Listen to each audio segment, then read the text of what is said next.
Bonjour à tous, bienvenue dans cette nouvelle émission de Jeunes de la diaspora à cœur ouvert.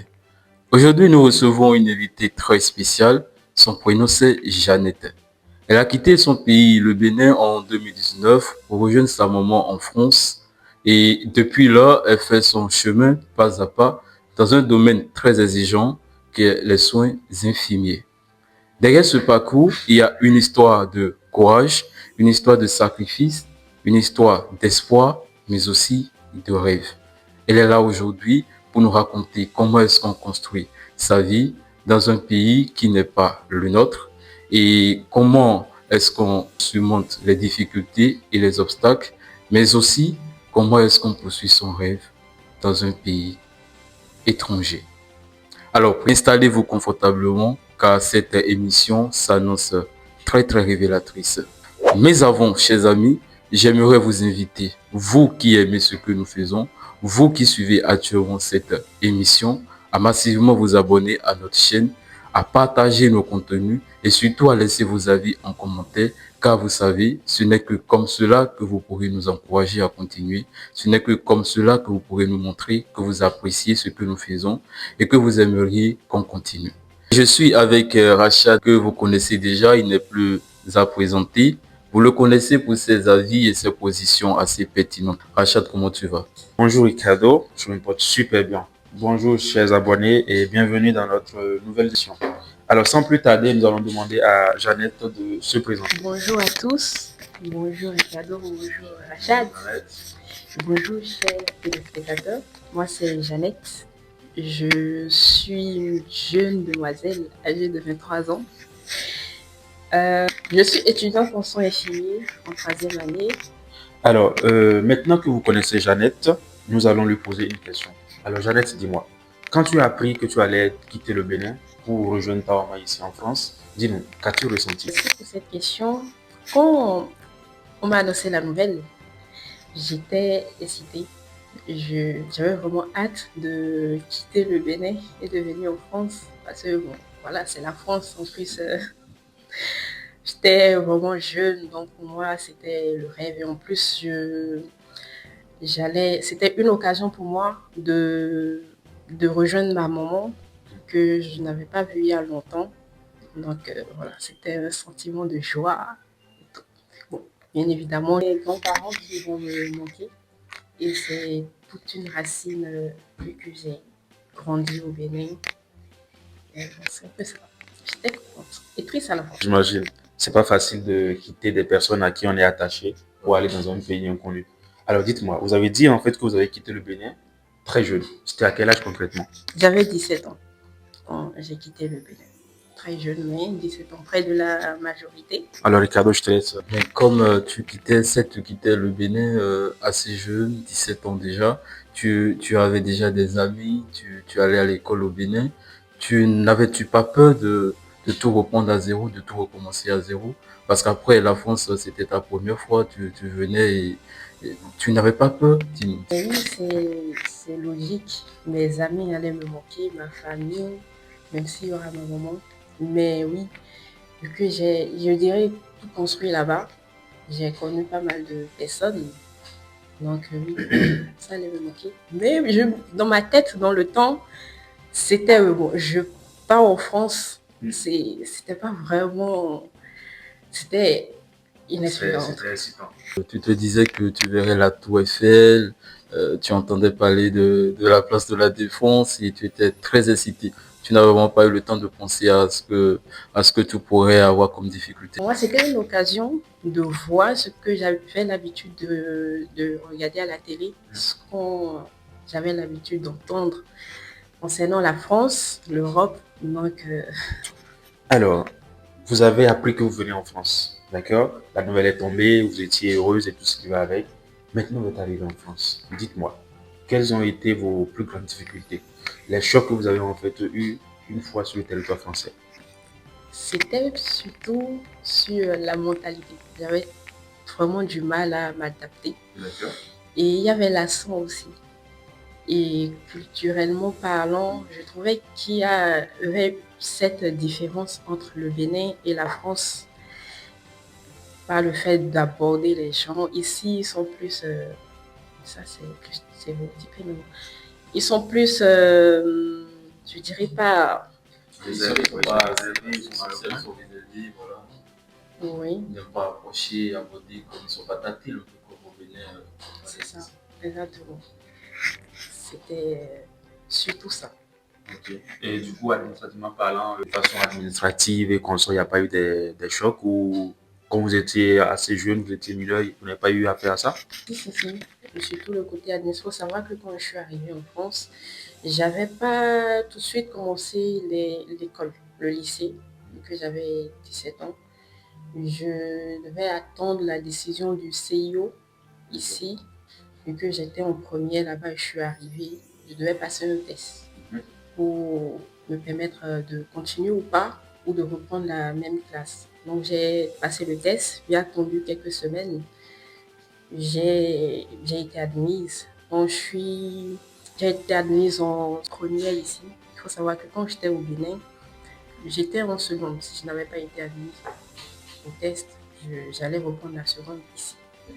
Donc, c'est ça. Maintenant, administrativement parlant, c'était un peu compliqué parce qu'il y avait les rendez-vous. Il fallait tout le temps demander des permissions à l'école, au lycée, même à l'IFSI, c'est pas vraiment évident. Même les rendez-vous aussi, c'est toute une paperasse parce que dans le temps, pour pouvoir avoir un rendez-vous pour les démarches, il fallait se connecter sur le site de la sous-préfecture Ok. chaque lundi à 9h ou 10h. Alors là, Et ça se terminait à 11h midi. Donc, si tu n'arrives pas à trouver une place, c'est chaud. tu es obligé d'attendre la semaine prochaine à chaque fois. C'était pas facile. C'était pas facile. Y a-t-il eu un moment où tu as vraiment douté de ta place ici? Mais avant que tu nous répondes à cette question, j'aimerais bien savoir par quelle procédure tu es venu? Parce que tout à l'heure, tu as dit que quand tu es venu, tu as dû passer un test, tu as été admis en première. Une information que tout le monde a, c'est qu'il faut d'abord avoir le bac, faire campus France pour venir, poursuivre ses études. Mais toi, comment est-ce que tu es venu? Explique-nous. Comme je l'ai dit si tôt, je suis venue par la procédure du regroupement familial. Ok. Qui avait ma maman ici. Je vois. Alors maintenant, je vais bien répondre à ma question. Est-ce qu'il y a eu un moment où tu as vraiment douté de ta place ici, un moment où tu as eu envie de retourner au Bénin, où tu t'es dit que tu te sentais pas à ta place ici en France, la France n'est pas faite pour toi? Au début, j'étais plutôt animée par la joie, j'étais excitée parce que bon, j'étais en France et tout. Mais bon, après, au fil de, je dirais, quelques mois après,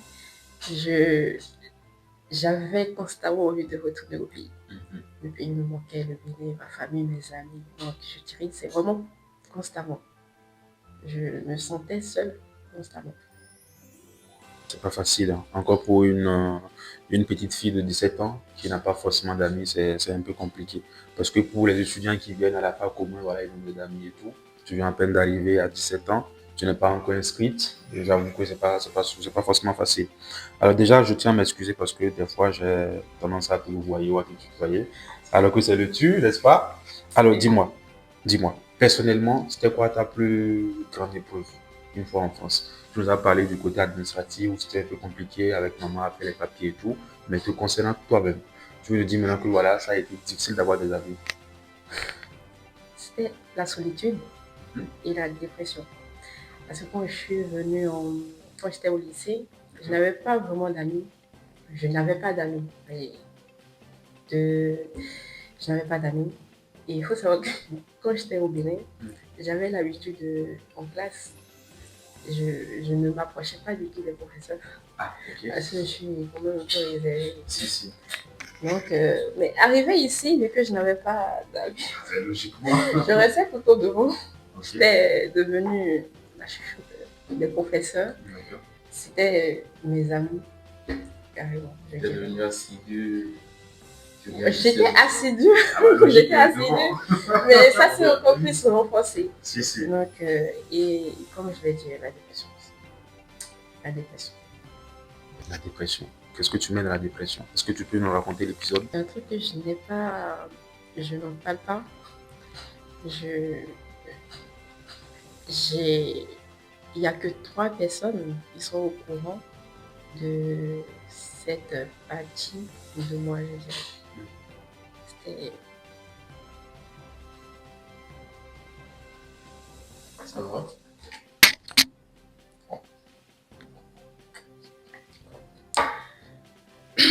Ça peut aller. Alors, comme je l'ai dit,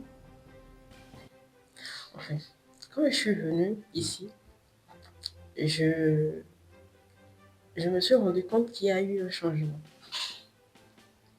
J'étais vraiment un peu différente de celle que j'étais au Bénin. Je me renfermais un peu plus qu'auparavant. Et la plupart de mes amis sont au Bénin. Ici, je n'avais pas beaucoup d'amis. Donc, c'était un peu compliqué. Tout a commencé l'année passée, en 2024. Quand j'étais en 2e année, moi, je suis à une rentrée décalée de février. Fin janvier, on avait nos résultats. C'était le passage en 3e année et tout. Et je me rappelais très bien, c'était l'après-midi et c'était aussi le jour des vacances. J'étais avec mes amis, on attendait l'affichage des résultats. Et il faut savoir qu'avant de passer en 3e année, il ne faut pas avoir de dette en première année. De rattrapage. Exactement. Ok. Et ma 2e année, je l'avais validée, je n'avais pas de rattrapage. Sauf que j'avais une matière à rattraper en première année qui était un peu compliquée, c'était un groupe fac. Et j'avais passé le rattrapage et tout. Maintenant vint l'affichage des résultats. On s'est précipité et tout. C'était vraiment, je savais que j'allais. Tu vas tout casser. Je m'approche de la liste, je regarde devant mon numéro d'étudiant, je vois redouble. Au début, je n'avais pas eu de réaction, donc mes amis s'approchaient de moi. Est-ce que tu as validé et tout? Eux aussi regardaient redouble. Je commençais à pleurer. Et purée, c'était la première fois qu'ils me voyaient pleurer. Je pleurais, j'étais vraiment mal. Je ne m'attendais pas du tout à ça, puisque les autres, les avaient validés. Et en plus, on avait fait un programme, oui, on allait sortir, c'était les vacances. Elles m'ont consolée, j'ai pleuré. Sur le chemin du retour, j'ai pris mon téléphone, j'ai envoyé un message dans le groupe familial, je leur ai dit, je redouble. Après, j'ai éteint mon téléphone, je rentre à la maison, je me couche directement. J'ai pleuré.